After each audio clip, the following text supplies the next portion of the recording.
বন্ধুরা, আমরা চলে গেলাম ছোট্ট একটি ব্লগ ভিডিও, যেটা তোমাদেরকে দেখাতে চলেছি।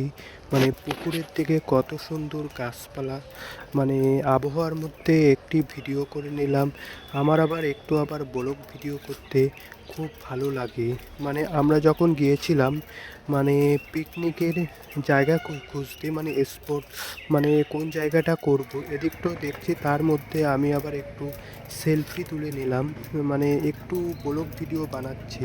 তোমরা দেখো, কুয়াশার মধ্যে কিছুই ধরতে গেলে বোঝা যাচ্ছে না অ্যাকচুয়ালিটি।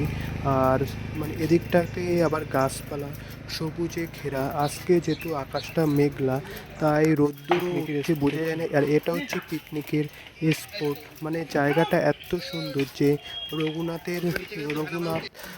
পার করে জায়গাটা, এখানে আমরা পিকনিকে আসবো। এত সুন্দর জায়গা।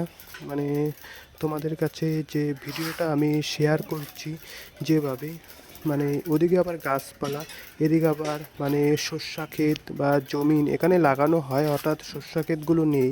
তার মধ্যে আমি